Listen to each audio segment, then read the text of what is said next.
Rock 1 2.1 KF, man. Welcome back to Beef Vegan Presents. All right. So, as you know by now, there's a lot of news in the mainstream media, and they're going to try to get you to believe the official narrative. But your friend, Beef Vegan here, is here to read between the lines for you to let you know what's really going on in another round of Ask a Conspiracist. And we're not even talking about how the bullet didn't match the Charlie Kirk assassination from the rifle that was shot.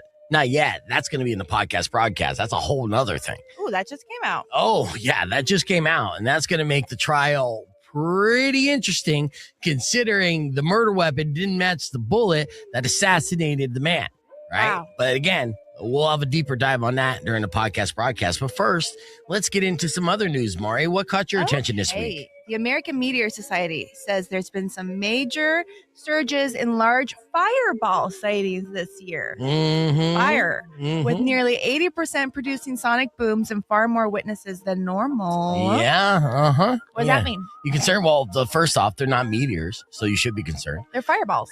Well, no, initially, this is from the American Meteor Society, that meteors were coming, causing, when a meteor comes through the atmosphere, it creates a fireball, right? Yes? And when it hits the, atmosphere, when it hits the planet, it creates those booms, the sonic booms. Oh. Now, this is up more than any previous year, and so something is afoot, right? But those things entering the atmosphere aren't meteors, right? If you think about it, scientists always call them fireballs when they don't know exactly what they are yet.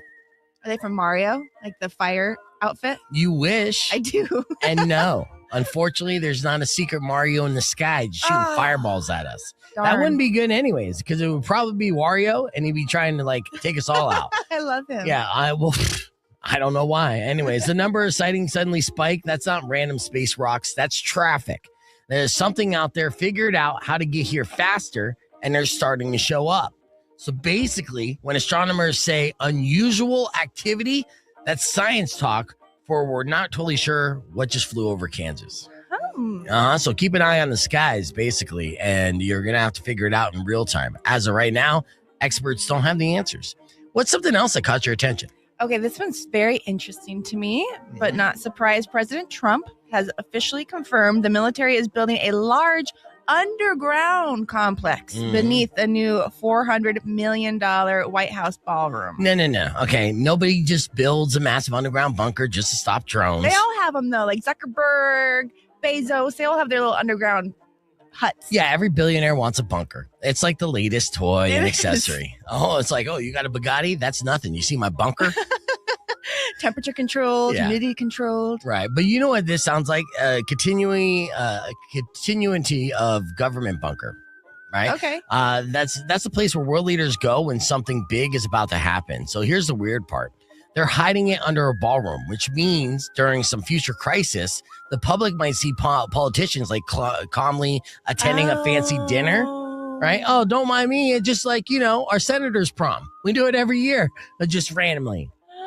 While 60 feet below them, the military command center is already fully activated. Wow. Yes, That's absolutely. tricky. And then what? All us normies just blow up? Or? That's the end game. But nothing says everything's fine like a chandelier directly above a war bunker. You know what I mean? Be like, is it open bar during the apocalypse? I don't even know. But yeah, we'll never know when it's time for the world to meet. And you think it's just going to be a nice little steak and lobster dinner, but really it's a secret rendezvous with the world's leaders dictating and deciding our fate. You know what? That's kind of smart though. A little ruse. Okay, I'm glad that you're a fan of it. Okay. At the end of the day, that's the reason why the ballroom's taking so long to be built. Yeah, that makes so much sense. Yeah. He loves it. The president loves that ballroom. Massive. I mean, just ask him about it. I mean, during anything. You talk in the middle of the Iran war conversation, you just say, so how's that ballroom? And you are his favorite reporter by far. And he'll go on for 20 minutes talking about everything from, the tile to the ceilings to the beams, but not the bunker. No. I mean, the bunker was brought up recently just because they had to make that information public because of a lawsuit. And now he's like, it's a beautiful bunker. It's gold walls everywhere in the bunker. Things like that. Yeah, gold toilet. Oh, yeah, definitely gold toilets. Absolutely.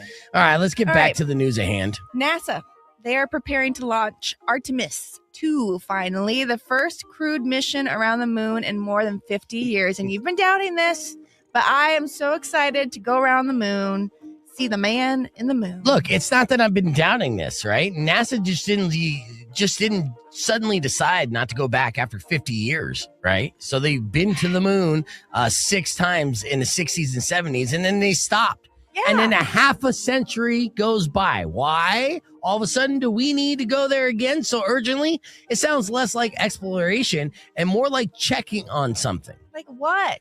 That's the question that we don't have answers for, Mari. And that's the reason why we need to keep asking these questions.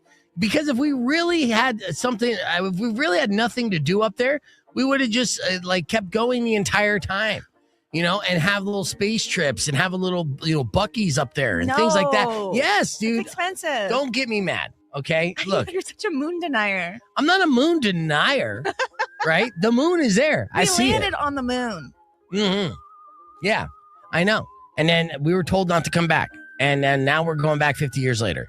But we forgot the plans or, all the technology that we had in the 60s to get there in the first place. So we delayed it to figure out where those secret plans were. Then I guess we found them or we figured it out. And then meanwhile, Elon Musk is going to Mars and just dropping turds on the atmosphere. And then it's like, okay, now we're going to go back. But why the urgency going back? And of course, the space race that never ended. China would be there.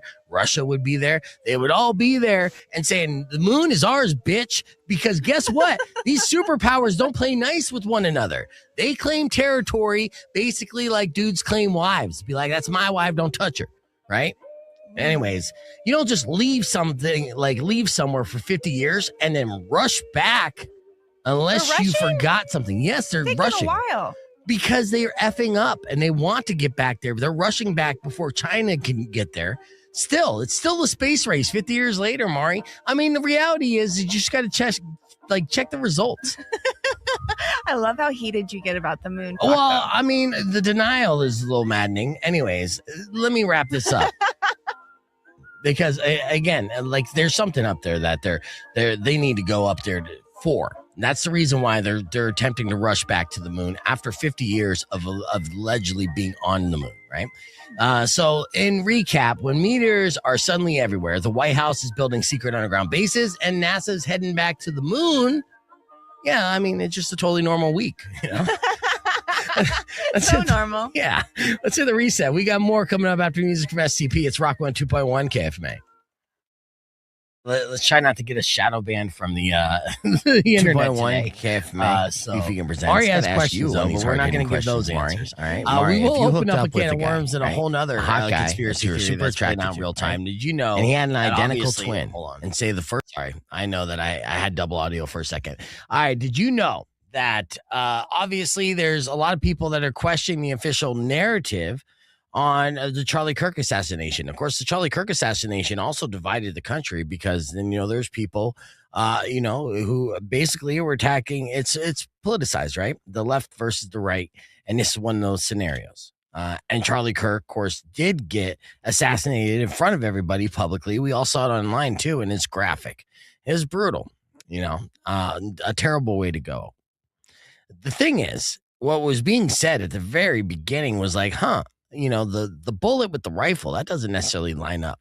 And we'll talk about that here in a little bit because the defense attorneys now put this in as evidence saying, oh, by the way, yes, you arrested our client and that's great and all, and you say you have evidence. That's great and all. But the murder weapon you're saying he used, it does not match the bullet that from the autopsy. So it was said from the beginning, and I know you heard this, Rico. This was arguments that all the podcasters and platforms were saying, hey, this was like a hunting rifle that is used to kill moose. Right. And it left a bowling ball size hole in him if that was the actual rifle. It would just, I was talking to my dad about this yesterday. I'm like, it wouldn't even leave a hole in the neck. It would leave no neck. There would be a head. And then there would be a body. There would not be a neck. And that's what they were saying. People who knew more about this type of firearms, because I'm not a hunter, so I don't know, right? And so, I mean, I heard, I was like, okay, that's an interesting point. But now the fact that this is going to be admitted into evidence and go to trial, now this takes this open and shut murder case, assassination case, into a case where this guy could very well get off and may not be solely responsible for the assassination of Charlie Kirk. And wrap your mind around that, because, like, say, Candace Owens, of course, is an ally of Charlie Kirk, and is mourning Charlie, aggressively, and she's out there every single day. Every one of her shows is dedicated to trying to discover the truth of what really happened with the assassination of Charlie Kirk. I mean, some would argue that she's mourning Charlie Kirk more so than his widow. Some would argue that. Some would argue that. Yeah. Right. She's not doing backflips. Right. Coming out the sparklers Pyrotechnics. and stuff. Yes. Being made fun of by Jersky yet, but will. So, I find it fascinating. We'll talk about that here in a little bit. It's I like have the the information. JFK Warren Commission 2.0.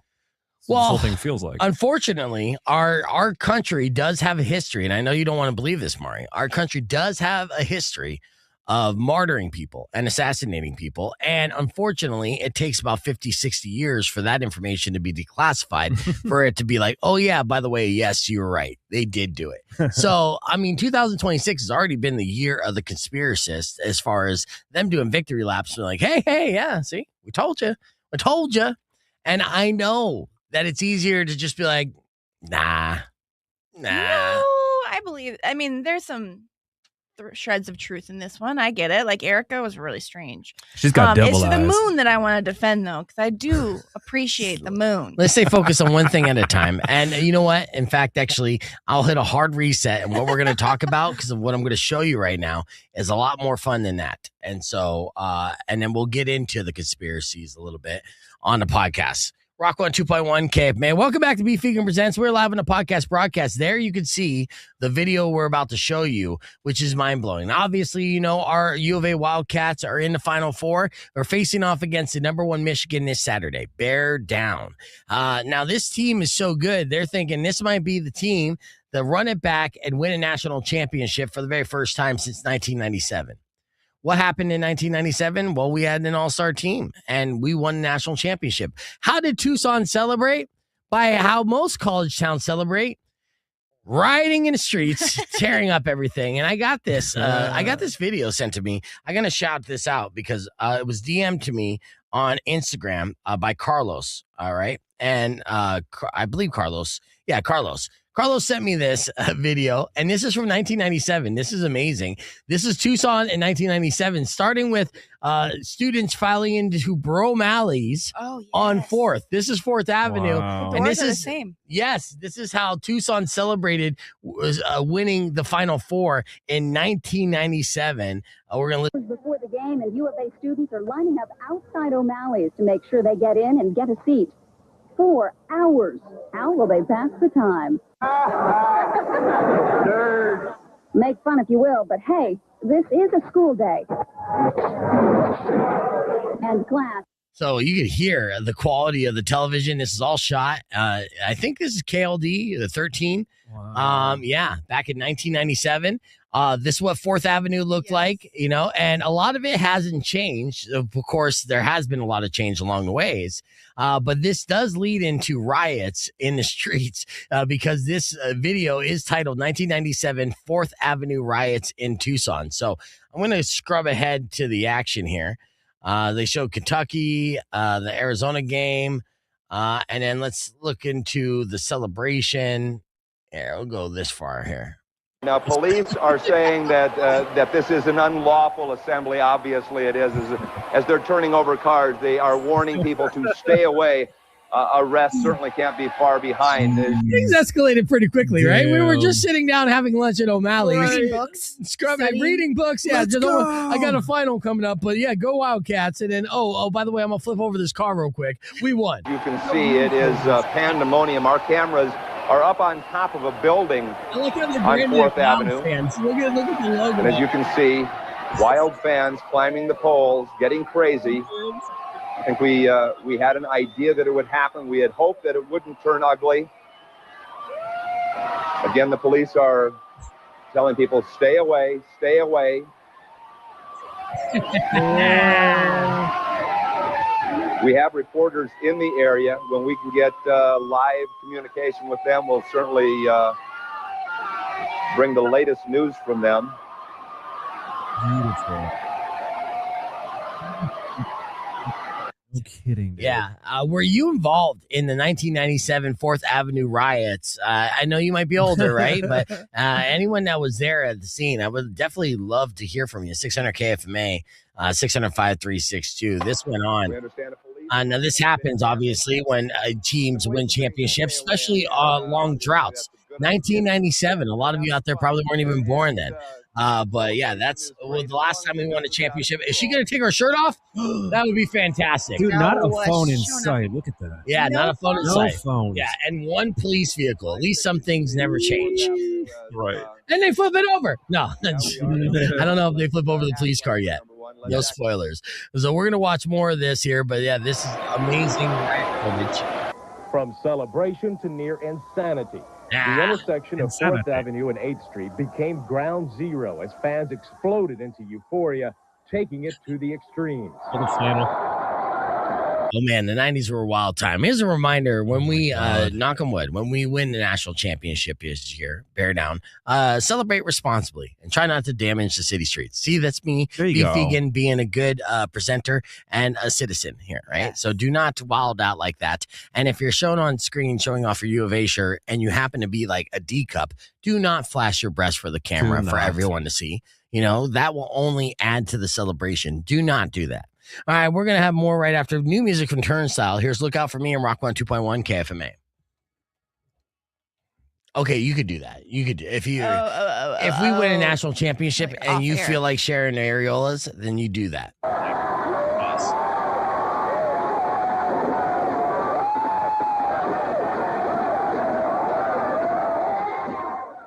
For more than 2 hours, Tucson police stood patiently by as hundreds poured into the streets in front of O'Malley's bar.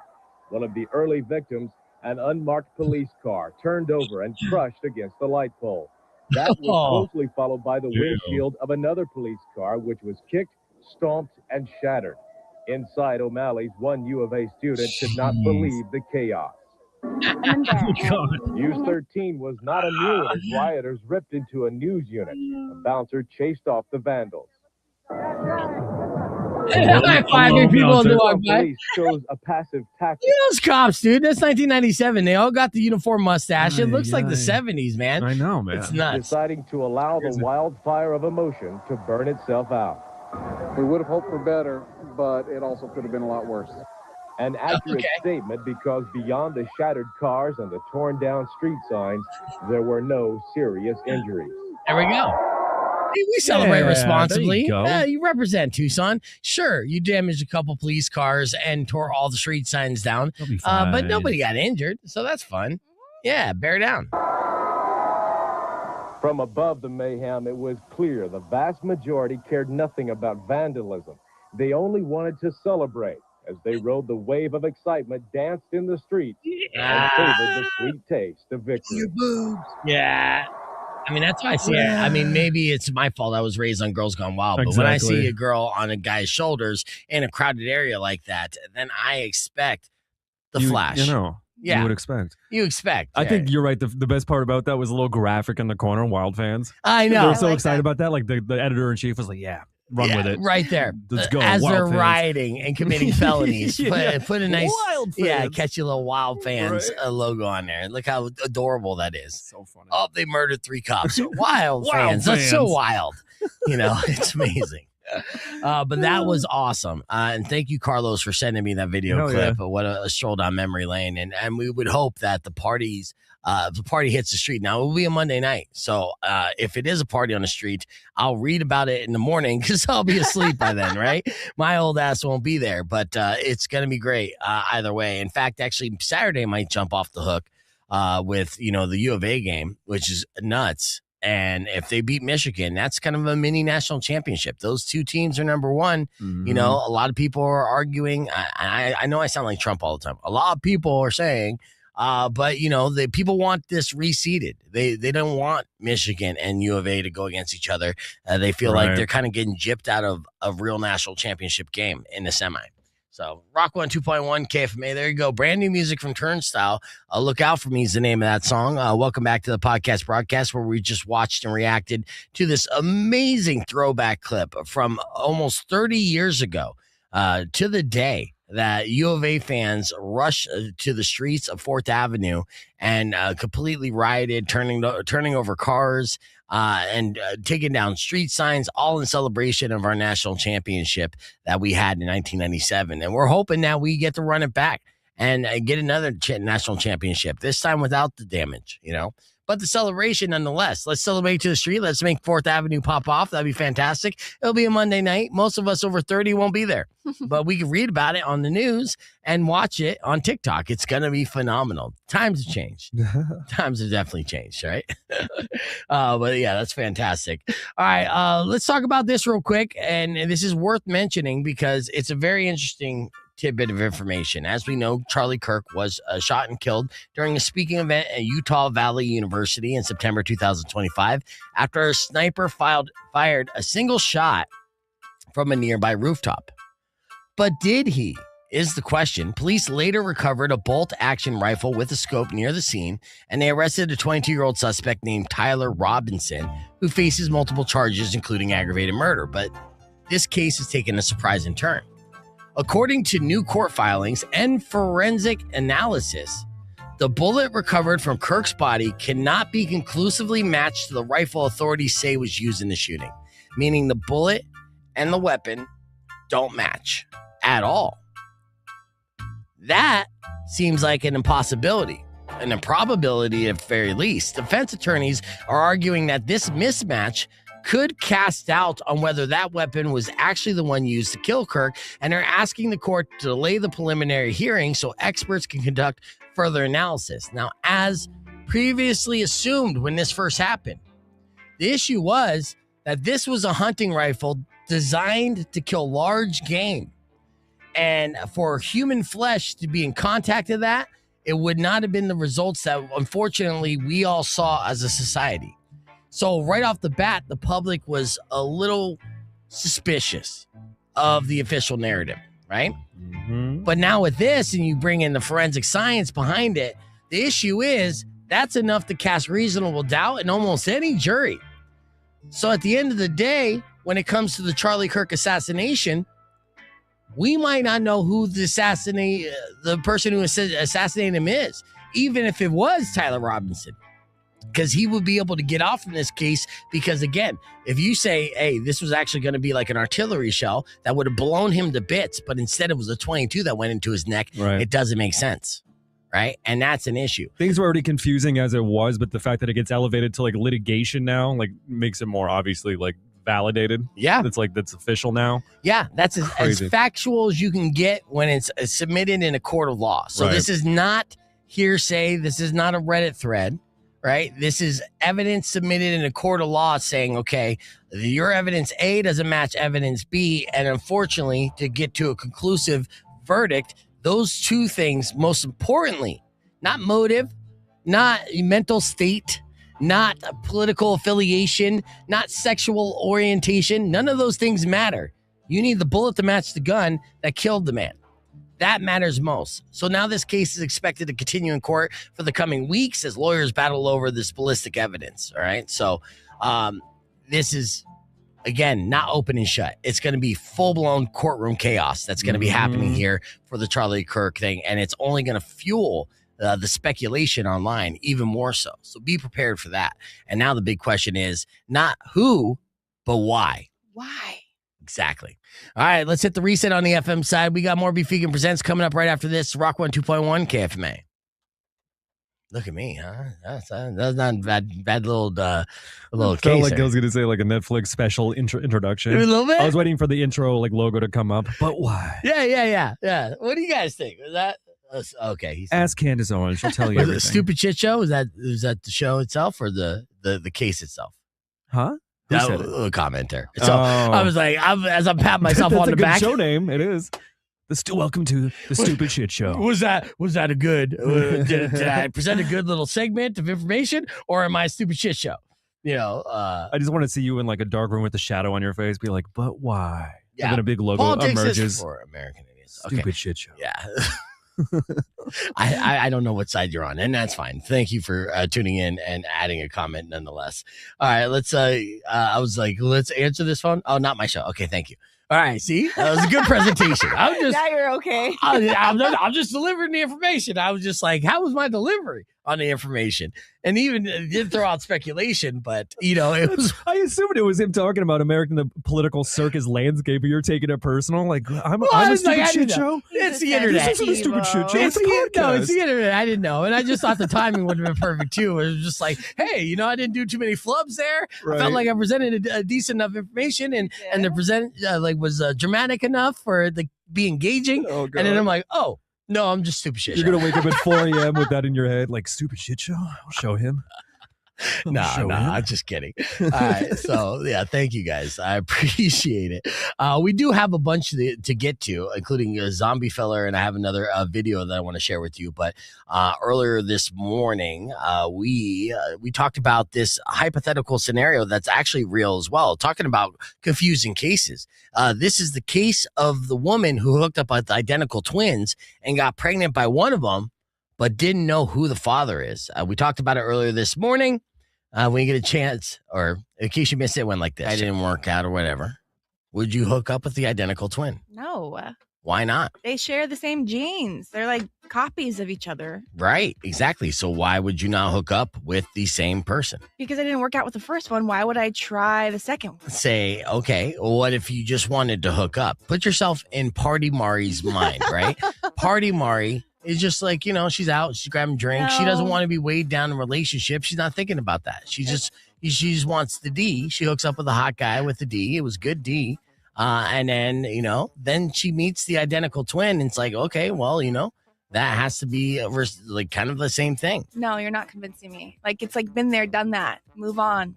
More fish in the sea. Okay, well, you know what? You're a pure woman, which is good. I'll give you a story of a woman who maybe not be so pure, and maybe why you don't want to do this situation, right? So there's a woman who did just that, hooked up with identical twins, 4 days apart from one another, okay? And the worst case scenario happened. What do you think that is? They found out? No. Worse than that? Worse than that? Yes. She got pregnant. Oh, that's a great thing. Is it a great thing? Well, it's a great thing to, yes, have a baby, all right? But I'll tell you what's not great.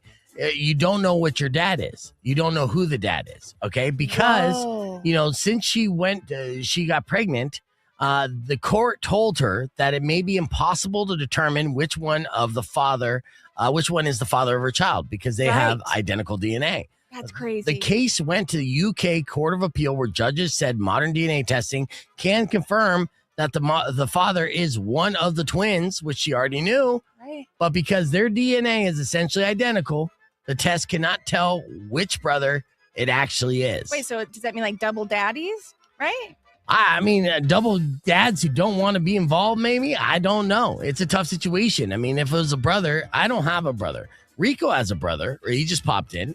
Say you have a situation where you and your brother hook up with the same girl. I know you're not identical twins, but say this is the scenario, and they can't tell whether it's you or your brother. What do you do in that situation? They can't tell whether it's me or him if that was the situation? Yes, I'm just saying the hypothetical. I'm clarifying. I don't think that would ever happen. It'll be embarrassing. I would have to admit it. Would you pair with your brother, though, to be like a double dad? No. Why not? Because in this case, they are identical twins in this situation, right? That'd be so awkward. Yes. So one of the brothers was listed as the father of the child's birth certificate, but after the couple broke up, both twins ended up claiming that they might be the dad.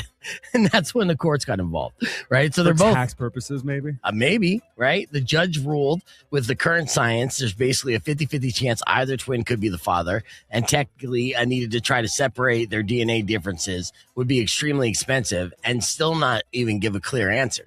So they're just kind of screwed in this situation. For now, the court says the situation remains unsolved, meaning that the child may grow up not knowing which twin is her biological father, at least until science catches up. So maybe in like 20 years.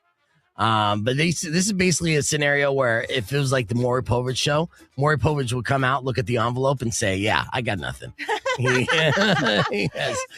guys are on your own. Toodaloo. Yeah. So I guess that's the lesson of the day. Don't sleep with identical twins if you don't want this problem to happen. So close together too. I mean, she could have waited 1 month, like a new cycle. Right? She likes what she likes. Again, it's just like, it's kind of like, you're still continuing a relationship, just so happens to be a whole nother person with a different name, but everything else is the same. That's wild. I know. Yeah, there you go. Crazy news story that I wanted to share with you today. We're going to have to reset you back to your F My Life. But first, I do have a pair of tickets for Cypress Hill. I promised you before 8 a.m. So caller number 69 right now will win a pair of tickets so you can see them for free on July 25th at Off Amphitheater. Call now. Off air. Rico's been blowing Mari's mind. Just watch it. It's like going down rabbit holes. Let me showcase this real quick. It's kind of like a Florida man. This is a Florida man, but also this Florida man can be considered an alpha man. Now, I don't know if you recall when we had like a serious hailstorm. It was like over a decade ago. No, it was more recent than that. Well, hailstorms happen from time to time that are really bad and they cause damage to the car, right? And sometimes, like there was one in Phoenix, I would say in 2014, that they're bad, man. Yeah, it wrecked everyone's car, and I ended up getting a couple $1,000s to fix my car, and I just pocketed it, right? And I was like, fuck it. I look cool. Yeah, I'm gonna roll around with this. Looks like I was in a bullet fight. Yeah, don't even care. I just want the money. Rockwell 2x1, who's this? My name's Frank. What caller am I? Oh, no, you know what? You're watching the clip, and I appreciate you, Frank, but that was from earlier this morning. Yeah, I tricked you. Nah, no worries, bro. No worries. Yeah, thanks for watching the broadcast, though. I appreciate you. All right. Whoops, sorry, I hung up on him. All right, so, but let me get back to this. So, obviously, like you can take the payout from the insurance, but a lot of people don't want their precious baby to get messed up at all. This Florida man laid on his car. I didn't even see that was a body. Yeah, that's a guy what? Trying to protect his car from hail damage. Check it out. Do not try this at home. A Florida man risked bodily harm to protect his car from a burst of heavy hail in Palm Bay. Jeez. He confirmed afterward that, yes, indeed, it hurt. So what we're just watching on the broadcast was a Florida man who actually got on his car to prevent it from getting hail damage. And he said, yes, it did hurt. He also confirmed he was drunk. Yes. He had too many Appletinis. That's still an alpha move, though. Yeah. I mean, honestly, a lot of men, their closest and most coveted relationship is that with their car, right? And so this Florida man loved his car, didn't want hail to damage it. And so he laid across it being like, take me instead. He's blasting Nickelback. Yeah. Let's go. Rock 102.1 KFMA. We're back here on the air. Let me give you a new trend that is pretty disturbing. Now, you heard the phrase dead ass. Now, dead ass means you're serious, okay? Yeah. So I saw you got confused. That's what the kids say. Now, dead ass might turn into a phrase where you talk about that as a compliment for somebody's nice booty. And you just know they had a cosmetic procedure that gave them that dead ass, that hot dead ass. The reason why is because zombie filler is now a thing. Oh. Yeah, people are now injecting fat from dead bodies as a cosmetic trend. Yeah. You say, yeah. Why not? I mean, because it's just it'll a haunt vessel. you. It's gonna haunt. You're gonna have booty ghosts. It's a vessel. Your soul is gone. Like this whole thing about cadavers, like they're cadavers. Like, what else are you gonna do with me? Just like let me rot in the ground? Like, you would no, get dead ass injections. Absolutely. Oh, Mari. Yeah. Well, Pay I mean, it forward, she's right? been doing Botox since the 20s, so you can take my stuff when I die if you want. Thanks, Mari. What part? All of it. I mean, like it's just a vessel. I got dibs on the left breast. Oh, that's kind of how sweet. That's a fatty tissue. What? You make some soap I out can't of it? have your boob, dude. Sure. You know what? It's a not allowed to go to vessel, this world. Mari. It's a vessel. What if I take all the fun parts? You know what? Fine. I'm gone. Go. Do what you want. Oh, I I'm a will. witness.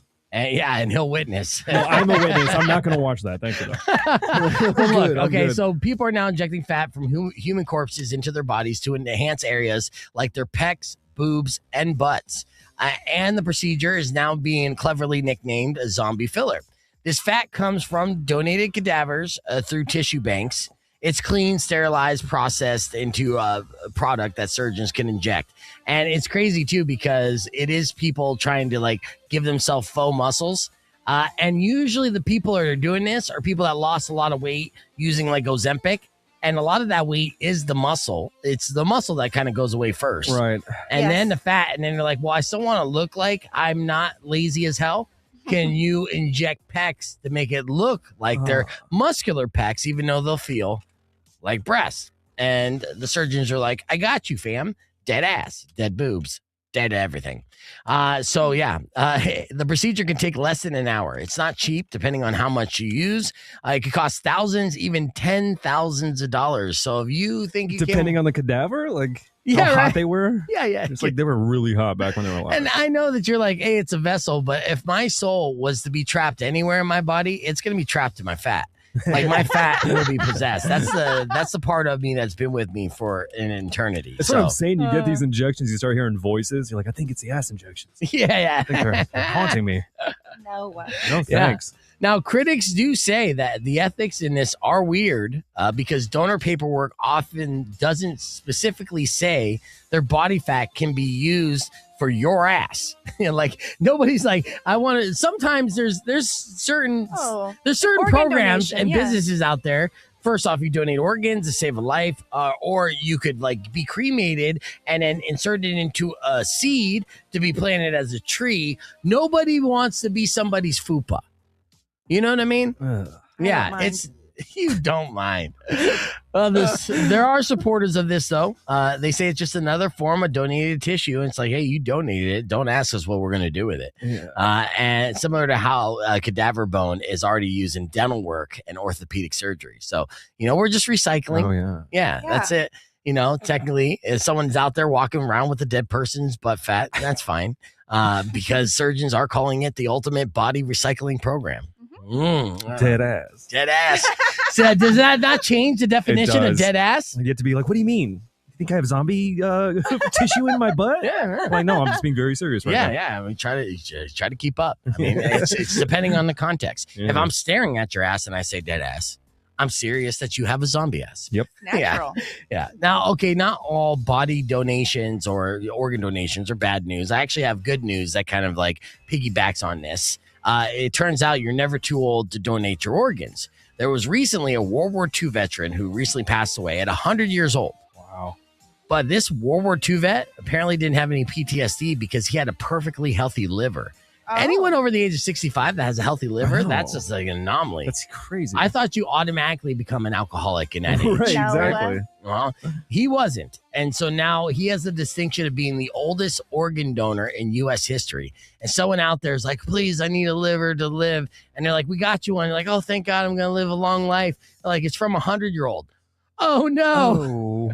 It's like giving me a battery that's like on 10%. It's just like the Groupon for liver. Like what? Well, apparently, this organ may be able to live 2, maybe 3 lifetimes because it's an anomaly of sorts. But good news. So if you're like a senior citizen and you get your all tested out, maybe you could still donate your organs and your organs might save a young life.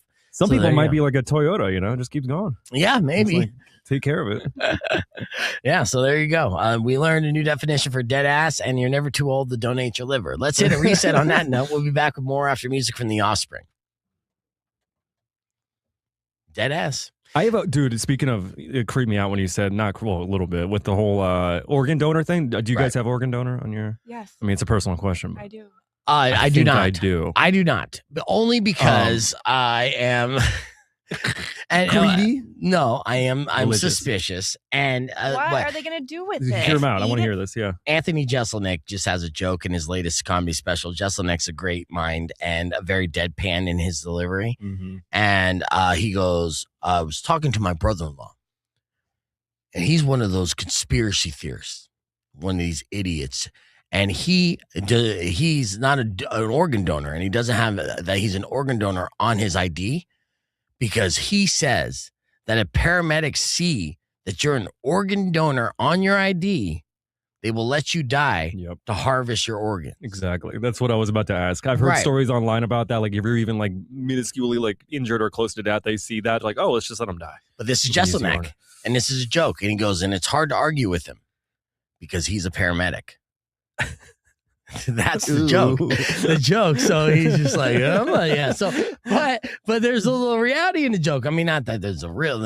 I don't know. I mean, I'd have to talk to paramedics, and they would have to admit that they actually do this or profit off this. But it does. There's enough of distrust in me. Obviously, I'm very distrusting when it comes to anything outside of my orbit. That I'm just like, and at the same time, I'm like, I'm sure my organs aren't that good anyway. It's just it's a terrifying thought though, being in like the back of like an ER and then like in a ambulance and having like two surgeons over you like bleeding out a little bit. They look at your car like organ donor. No, like, they don't do that. And just black out. They're just going like putting their gloves on. Let's say this. Okay, what about this? What about this? No. Like the money. Paramedic is in the ambulance, and then you got somebody that's like on death's door, and they could save its life, but then they see organ donor and they're like, actually, my daughter needs a kidney. She's not going to get that kidney though, and they know that. It's a long line of people that are in line. Well, she's skipping the line right there. She has it in her hands. They're not going to like take it out and put it in their daughter. You don't know. I mean, they got training. Who knows? Good news, baby. I'm telling you. I mean, I understand. Creepy. I understand it's stupid, and I actually have a friend right now that needs, I think, a kidney or a liver. Her name's Tracy, and I hope that she does get that. And I think it's a kidney, and it's something I've even contemplated. I actually had somebody donate a kidney through the show, and it was an amazing story. Her name's Amy Donahue, and Amy, and so she came on the show, and we were talking about this, and I think someone called in asking saying they needed a kidney transplant, and so she did. She donated her kidney to this woman. Wow, yeah. And saved this woman's life. And she's super close with that. And she attributes the show to this. Damn. Yeah. That's crazy. And that's the power. That was low power radio, right? LPFM. Damn. When I sit down and write the retrospect in the book of this little run and journey that we're on, it's going to be pretty interesting. Oh, I didn't even tell you running into my ex-girlfriend the other day. You haven't told her yet? Oh, no. You haven't heard that story? Oh, my, this is wild. Can I retell this story real quick? For it. Okay, so because you'll remember when I got love bombed by a girl, and then all of a sudden she ghosted me out of nowhere. Yes, right. You sent flowers. I sent her a few flowers. See, she remembers very well because this was a thing. This is what motivated me to go to the gym. Bye, though. No, I know. Hey, don't worry. Trust me, my feelings are long gone. Okay. It did take me a minute to process it and stuff like that. I was hurt. I felt dejected, and I was confused because everything was like it was love bomb, and then all of a sudden nothing, and with no fights, no warning sign, no nothing. Right? It was just done and blocked, and I felt it was unfair, right? Because at the end of the day, we were only together for like 5 weeks. So just say, I'm not feeling it anymore. And I'm like, okay, I could process that. But it was a passionate 5 weeks. It was. Oh my God. It was so passionate. She was into some freaky shit. I learned about BDSM through her and rope play in particular. Anyways, that's neither here nor there. So I'm working the Roadrunners game on Saturday. In the pregame, there was a band playing, jamming. And then all of a sudden I see my buddy who's like a family friend that I've known since I was 18 years old. And he comes up to me, he's like, Brad, what are you doing here? Right. And that's, he knows, but he knows me as Beef too. And when I was doing my show and started my radio show in Phoenix, he was one of my first listeners who would listen all the time. He'd send me links to music, keep me hip to it. Then he ended up working for the Crescent Ballroom. He's linked into the music industry. Now he's a GM at the Van Buren, but he's also worked tons of casino parties with me and my mom. And so we put hours in together. Just working gigs. And he was very close friends to my older stepbrother. And so he's a family friend, and he knew my stepfather very well before he passed. So I look at him as like, kin. And so he's like, hey, what do you do? What's going on? I haven't seen you forever. And we're catching up and everything. I'm like, oh, it's great. I'm like, what are you doing down here? And he's like, I'm here with my girlfriend. It was her. It was her. Did she come up and you're yes. So she comes up to me and I'm like, and I didn't blow her spot, right? I go, oh, nice to meet you. And she's like, said nice to meet you. Yeah. And I went to shake her hand. She's like, nice to meet you too. Oh, she went with it. Yeah, she went with it. You still have strong hands. And then for the next 10 minutes, like I was telling Rico yesterday, JD's talking me up. What an awesome guy I am. Oh my God. Because he knows me. And to know me is, vouch, right? So he's talking me up. And I'm like, stop. I'm seriously fucking stop, man. And then I'm like, and then I started returning the favor because he's a great guy. right? And I'm like, no, he's really a great guy. You take care of this one. Yeah, don't ghost him. Yeah. Giving her the You be look good like, to him. yeah, you be good to him. You don't do what you did. You know what you do. I didn't say any of that. I said it with my eyes, right? Said it. Yeah, the whole thing.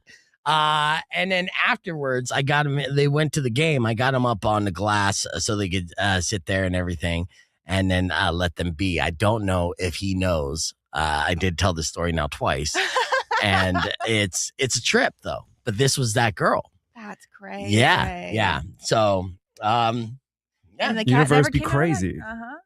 But wait, they're gonna do long distance then. they've been doing long distance. Who knows That's how not long good. they've been dating? She works at a venue in town that I go to. I love, and I was like, hey, I'm surprised I haven't seen you there. And that should have been a tell. And she's like, I think I saw you there once. and again, he should have been like, well, you guys are just meeting. Why the fuck would you know that, right? Yes. Piecing it together, bit by. He's like, wait a minute. Yeah. I was like, oh, These well. two have a weird aura. But he was my brother before, and he's my Eskimo brother now. And That's for beautiful. that, yeah, exactly. I don't think we're Eskimo brothers. Oh, you know what? Don't tell me. but you know what? As long as it's not with a select few. Oh wait, that then means I hunting welcome and seal together, right? No, it means Oh. yeah. You know what it means. All right. Earlier this morning, we did F My Life, and in case you missed it, don't worry because we got an excellent call from Desiree, and it was a great F My Life. And in case you missed it, it went like this. I think I have it set up here. Let's do it. Got another one. Rock 1 2.1. Who's this? Desiree. Desiree. You calling for those Cypress Hill tickets, right? No. Oh, nice. Oh, You got I'm that. calling for at the F FML. My Life. Okay. Oh, nice. Okay. What's your F My Life, Desiree? So for my daughter's birthday weekend trip to Great Wolf Lodge, I have a little Mini Cooper, so I rented a car. And I live out by the fairgrounds, so I rented from the airport Hertz because this was the closest to my house for picking it up, and I could leave my car in the parking lot, pay for the parking, whatever. Right. Well, I didn't know that at the airport, because of the stupid airport rules, in order to rent a car from them, you have to have a credit card. I just have 2 bank accounts, debit cards. And so they wouldn't give me the car. They said I could go online and I could switch my rental to one of the in-town locations.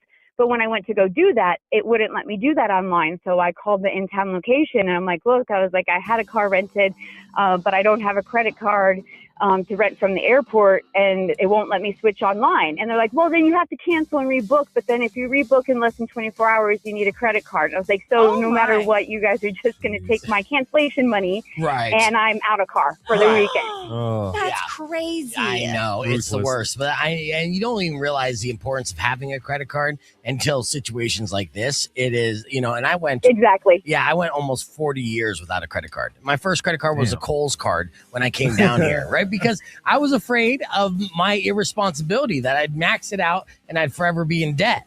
Now I have a bunch of credit cards and I'm getting into debt. There you go. A true American. Yeah. Well, I did the same thing. Kohl's was my first credit card, but I had a real credit card. But then when inflation hit after 20, using it and just started paying it off because I realized that my bank account was going significantly down and my credit card was going up. And I was like, no, I'm going to get rid of this. And so I paid it off and don't have a credit card now. And I'm like, well, now I wish I had it again. I know. It's too bad you can't put that rental car on your Kohl's card, right? That would have been great. It'd be like, do I get 30% off this rental car, right? Does it come with khakis?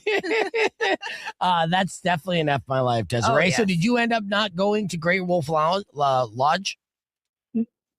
No, we ended up taking 2 cars. That's good.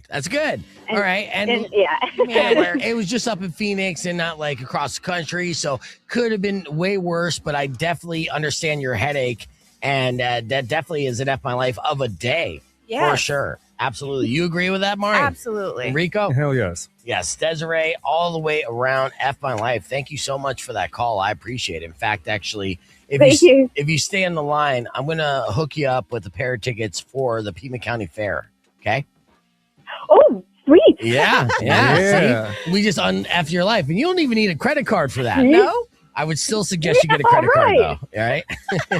So stand by. We'll get you here in a second, okay? All right. We'll bang out a couple emails while we're at it here. First one sent to me by Caleb. He said, I walked in on my dog slurping my coffee. I'm not sure how long we've been sharing my morning cup of Joe. Oh, F my life, Rico. Yes. All right, Mari. Big baby. What? Yeah, aren't dogs' mouths pretty clean? No, dude. No, they lick their butts. Mari. And No, they don't. Cats do. they lick their butts too. And, trust me, any animal who has the ability to do so does that. You're lucky we can't. All right. So F my life, we veto Mari. Okay. Next one sent to me by Lena. She said, I caught myself. Say that again, Mari. We're on the air. Rock 1 2 by 1 KFMA. There was a comment on the stream about collecting hair from a drain so that, I save people's hair from clogged bathtub cables so I can combine it and sell it to a wig shop like Waba. Okay. I mean, that's a side hustle for sure. I mean, that's also weird. You can make voodoo dolls that way too, right? I just watched Weapons, so I'm like, hey, what are you doing with that hair? Yeah, what do you want that hair for? Yeah, once you watch Weapons, you'll understand. It's a trip. All right, let me tell you this story. This is not a morning moron, but it should be. Some people don't deserve good things, and we should have known this from the very get-go when we heard the story about James Farthing winning the $167 million Powerball. When that happened in Kentucky last year. Now, when he won the Powerball, he already had multiple felonies, in and out of jail, prison, the whole thing. But you think, okay, James, now that you're a multimillionaire, you're going to turn your life around, huh?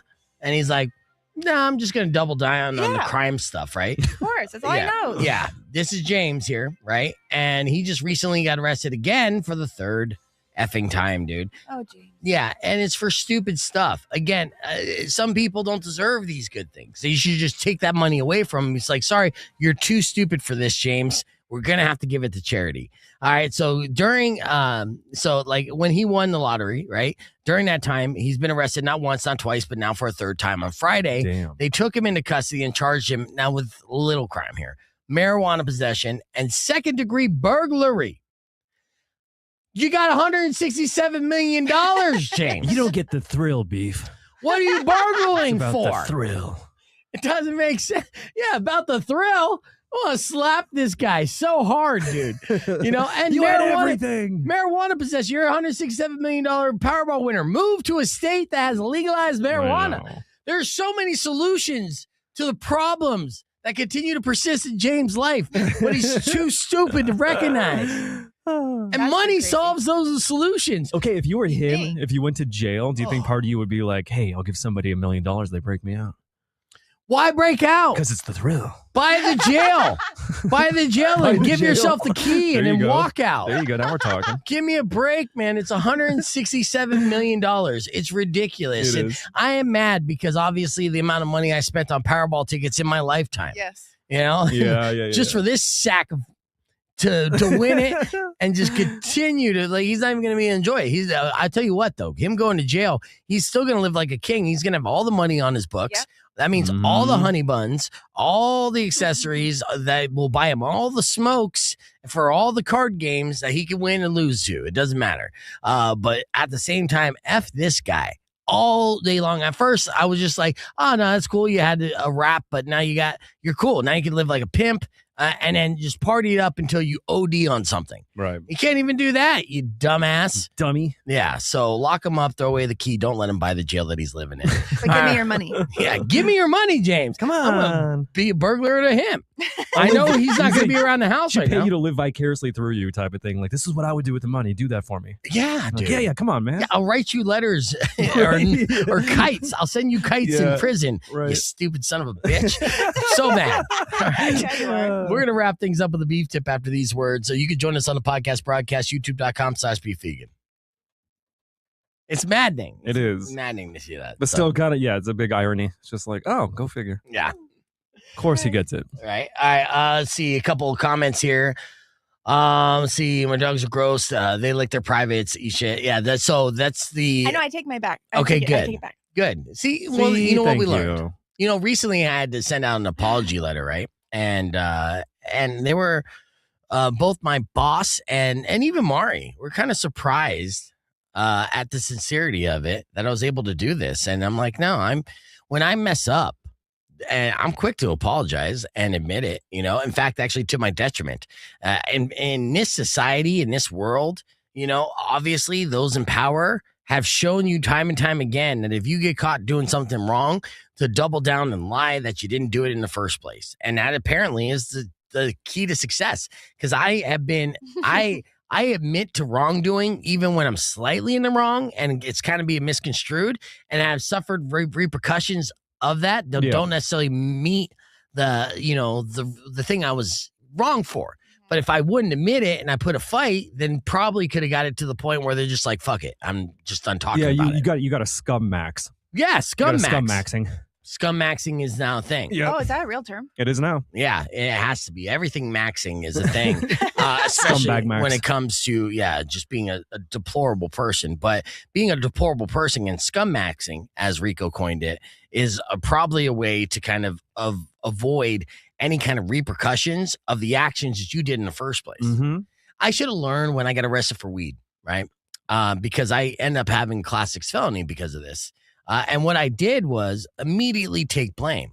And I took blame for the weed that I had in the car, all of it, my weed and my two friends' weed, right? What I didn't know at the time is that was possession with intent to sell. It took my misdemeanor charge and turned it into a felony magically, just by me trying to take the high road and look out for my friends, being like, I'm already busted here. There's no reason for them to get busted too. You did that immediately in possession or in custody? Yes. Oh, yeah. No. Right when I got arrested, I'm just like, it's mine, Your Honor. It's not theirs. You were naive. They have You're nothing young. to do with it. Yeah. And I'm looking out for my boys. Damn. And I was raised. How old were you? 17. Okay, so you're not an adult though. No, I was charged as an adult. Why? They waited till I was 18. Arizona, baby. They waited till you're 18. And so when I was 18, I got gifted a felony charge, and I was a felon for the first 10 years of my adult life, meaning no voting, no job opportunities, no nothing, right? In and out of jail, things like that. And it took me a while to turn that around. And even today, it still kind of follows me, even though it's supposed to be expunged from my record. I almost got denied from the last apartment that I tried to move into, not a couple of years ago. Where they're like, hey, it came up. And I was like, no, I need you to dispute that. And I'll tell you what it is. And the girl's like, no, don't tell me. And I'm like, no, I want you to know. Yeah. This isn't like kitty peddling shit. Right.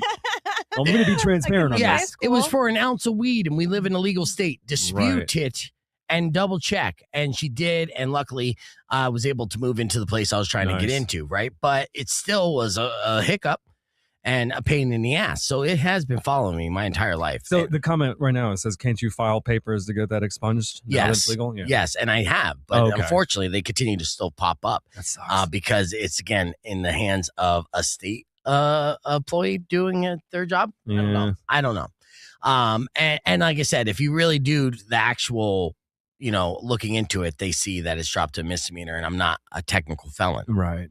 But it's still good. It's good of you right away to right off the bat address that. Be like, look into it. It's not a big deal. Yeah. Like and they're like, oh, okay. Yeah. If you're all like shy about it, like, don't bother. Don't it was a big deal. It. It was a big deal for all my 20s. Right.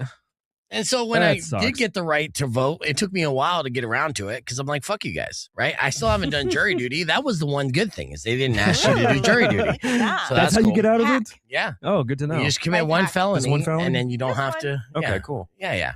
A little one, Worth too. It was such a little one. Rocco on 2.1 KFMA. Welcome back to Beef Vegan Presents. Yeah, just imagine that. You get a felony for something in a state that is so legalized now that it's a multi-million-dollar company. Or sorry, it's a billion-dollar industry. Yeah, imagine getting arrested in prison for marijuana possession, coming out, and the first thing you see you see a billboard for marijuana. Oh, yeah. That'd be the most. You're like, that's what I was doing. They got me into prison. And now this Right. guy is making all this money and stuff. Yes. It's ridiculous. Yeah. And a lot of people got screwed over because of that, Now the state is getting screwed over because I opened the show talking about this, that tax revenue from marijuana sales has been going down. And the reason why it's been going down is not because our consumption is going down. Oh, no, our consumption is staying the same.